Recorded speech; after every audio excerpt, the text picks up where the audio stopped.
एक सेकंड, धर्मवीर जी कुछ जवाब देना चाह रहे हैं और उसके बाद घनश्याम जी मैं बात करूंगी आपसे। धर्मवीर जी। रूबिका जी, 2006 में हमने एक नारा दिया था कि चढ़ गुंडों की छाती पे और बटन दबेगा हाथी पर। तो ये समाजवादी पार्टी में तो एक जो कल्चर है वो गुंडागर्दी का कल्चर है। अभी अजीत सिंह जी का भी एक वीडियो चल रहा था कि जिस गाड़ी पर सपा का झंडा उसमें बैठा गुंडा।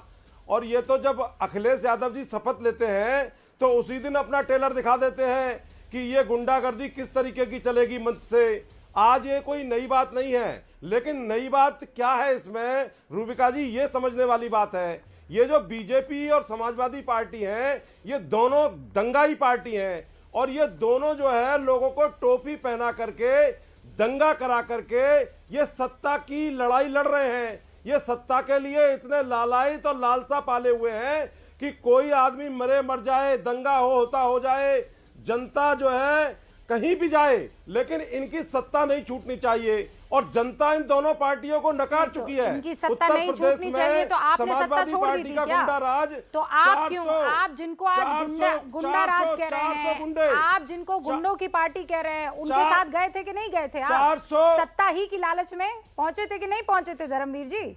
तब ये लोग साफ सुथरे हो गए थे। नहीं रूबिका जी, मुझे बोलने दीजिए। देखिए, हम तो बीजेपी के साथ भी हमने 3 बार की सरकार बनाई और समाजवादी, लेकिन अगर कोई जान माल का नुकसान करेगा, कोई लॉ एंड ऑर्डर को खराब करेगा, तो आदरणीय बहन कुमारी मायावती जी अपने सांसद को भी जेल भिजवाने से गुरेज नहीं करती हैं। अगर ये संविधान के हिसाब से नहीं चलेंगे, राजनीतिक लोकतंत्र के हिसाब से नहीं चलेंगे, तो बहन जी किसी को बर्दाश्त नहीं करेंगी। अजय आलोक जी। रूबिका जी। देखिए रूबिका जी, ऐसा है कि घनश्याम जी भले समाजवादी पार्टी के प्रवक्ता हो गए हों, लेकिन समाजवादी पार्टी के संस्कार उनके अंदर गए नहीं और इसीलिए वो मारपीट की संस्कृति से अपने आप को दूर रखते हैं। लेकिन पार्टी में इनब्रेड है ये, जैसे आरजेडी बिहार में, वैसे समाजवादी पार्टी यूपी में। इसमें कौन सी नई बात है? आपको याद होगा बिहार में एग्जिट पोल जब चुनाव खत्म हो गए थे और रिजल्ट आने के एक दिन पहले एग्जिट पोल हुआ था, उसमें दिखा दिया गया था कि आरजेडी की सरकार बनने के बहुत चांसेस हैं। तो पटना की सड़कों पर नंगा नाच शुरू हो गया था। बीच रोड पे रोक के बिना हेलमेट पहने हुए गाड़ियों को रोकना, डांस करना, ये करना, महिलाओं पे फप्ती, इन्होंने पूरा ट्रेलर दिखा दिया था कि आने वाले 5 साल में क्या होगा। घनश्याम जी को ही पता है। तो ये सपा का ये तो इनब्रेड कल्चर है ना, ये मारपीट, गुंडागर्दी। अब उन्होंने डेफिनेशन तो बताई कल अमित शाह जी ने, ए मतलब आतंकी, आतंकवाद, क्राइम, बी भाई भतीजावाद, ये सब तो इनब्रेड संस्कार कल्चर हैं। ये चिंता की बात ये नहीं है। चिंता की बात ये है कि कल जहां प्रधानमंत्री की रैली होनी थी वहां लगभग 2 लाख का मॉब था। और जरा सोचिए, जिस तरह से ये प्लान करके और वहां मॉब को इसकी सूचना दी गई, अगर मॉब हिंसात्मक हो जाती, यही तो इनका मकसद था कि मॉब हिंसात्मक हो जाए, उसका प्रतिफल रिएक्शन। 2 लाख लोग बताएंगे। अब ये देखिए, झूठ भी आप दूसरी बात रहेंगे डिबेट में। आलोक जी, दूसरी बात ये बीच में अभी धर्मवीर चौधरी जी क्यों बोल रहे हैं? आप क्यों बोल रहे हैं भाई? मैं आप पे तो बोल नहीं रहा हूं। अभी आप पे आऊंगा ना धीरे से। नहीं, मैं ये कह रहा हूं आप पे आऊंगा अभी, 2-4 थोड़ी देर बाद आता हूं। पहले समाजवादी पार्टी कर लूं। ये सरकारी भीड़ है, ये वो आपकी इच्छा। आप 200-400 बोल, अरे आप 200-400 बोलिए ना भाई। अरे आप 200-400 बोलो भैया। अरे आप 200-400 बोलो ना। किसने मना किया है? किसने मना किया? 200-400 बोलिए, 20-40 बोलिए। आपको मना किया मैंने? बोलिए। वही तो जनता देख रही है ना कि 2-4 और 20-40 में कौन आके सिमट गया है। 20 के नीचे कौन आके सिमटा है ये तो जनता 20 के नीचे कौन आके सिमटा ये तो जनता देख ही चुकी ना। 19 ही थे ना, और उसमें भाग गए 5 छोड़ के, 14 बचेंगे इन चुन के। तो पहले अपनी हालत सुधार लीजिए, उसके बाद 2-400, 2-4-20,000 या 2 लाख की बात कीजिएगा। मेरी बात का मतलब समझिए। अगर मॉब में हिंसा भड़क जाती तो पूरा कानपुर शहर आग के हवाले हो जाता। तो इसकी जिम्मेदारी कौन? नंबर की बड़ी पार्टी, तो इसकी जिम्मेदारी कौन लेता है? चुप करवाइए, ये बात नहीं समझ रहे। चौधरी साहब प्लीज, मैं आपको मौका दूंगी काउंटर करने का। एक बार बात पूरी हो जाए। हाँ, 10 सेकंड अजय जी। मैं एक विक्रम जी बैठे हुए हैं। ये लॉ एंड ऑर्डर का बहुत बड़ा मसला हो सकता था, क्योंकि चुनावी मॉब को अगर इंसाइट किया जाए तो हिंसा तय होती है। ये रुक गया। पुलिस को चाहिए बिल्कुल दंगा भड़काने के आरोप में और अच्छी तरह से इन्वेस्टिगेट करके इनको पकड़े। और घनश्याम तिवारी जो इन लोग को डिसोन नहीं कर रहे हैं, ये साबित करता है, ये डिसोन नहीं कर रहे हैं। वो गाड़ी जब उसके नाम से रजिस्टर्ड है तो भाजपा का झंडा कहां से लग गया?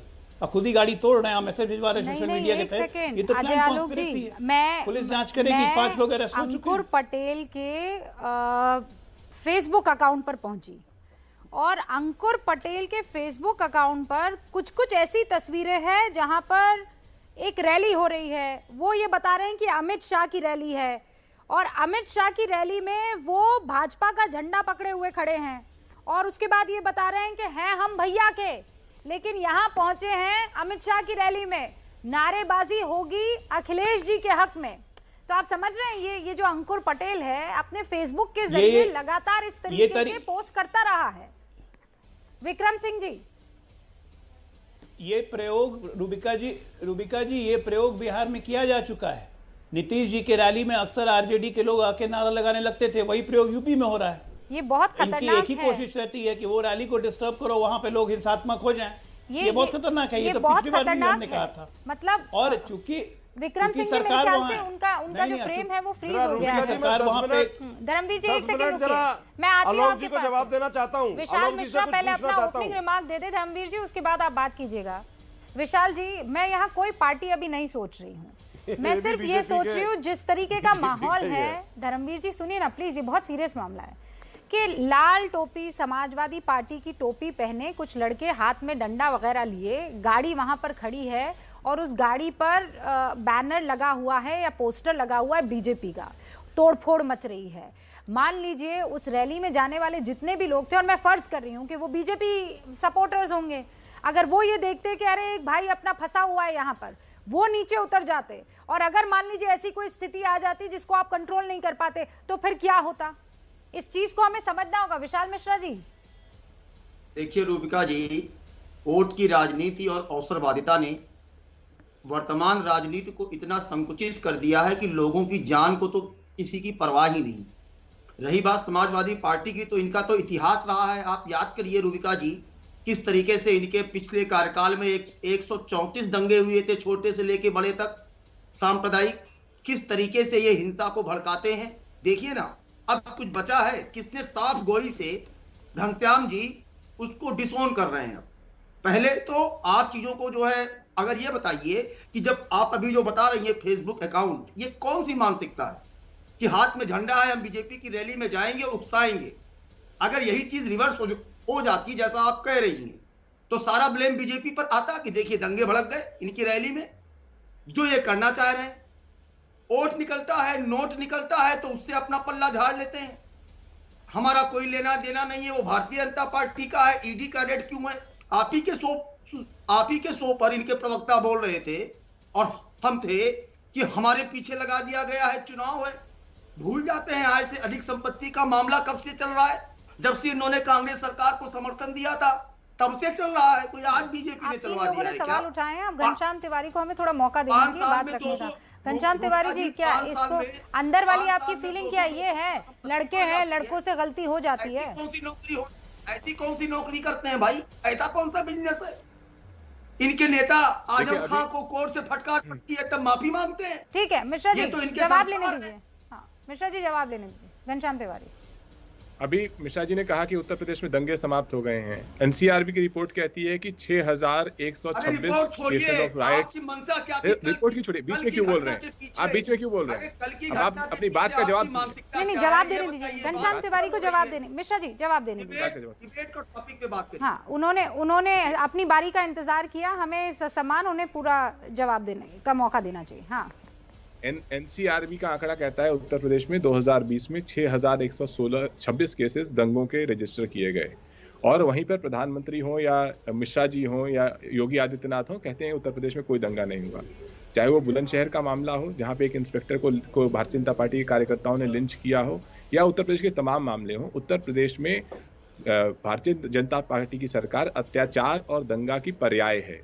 जहां तक इस केस की बात है, मैं कोई पल्ला नहीं झाड़ रहा हूं। मैं ये कह रहा हूं कि ये इस केस को पुलिस को जितनी सीरियसली लेना चाहिए पुलिस ले, लेकिन मैं ये स्पष्ट कह देता हूं कि उत्तर प्रदेश में समाजवादी पार्टी का एक ही एजेंडा है, उत्तर प्रदेश को इस डिजास्टर से वापस लेकर के आना है, जहां पर तो ये डिजास्टर के बारे पर्याय में क्या कहेंगे? ये क्या डिजास्टर बता रहा है कि मतलब अगर आप लोगों की सरकार आ गई तो ये सड़कों पर इस तरीके से होगा? हम लोगों की सरकार आएगी तो बेरोजगारी पे बात होगी, हमारी सरकार आएगी तो महंगाई पे बात होगी, हमारी सरकार आएगी तो डॉक्टरों पे लाठीचार्ज नहीं होगा। घनश्याम जी, आप किस तरफ देख रहे हैं?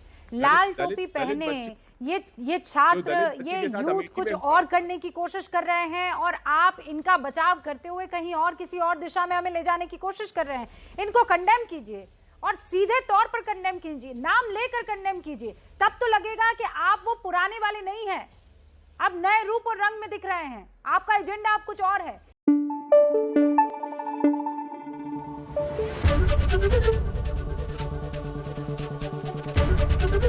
एबीपी न्यूज आपको रखे आगे।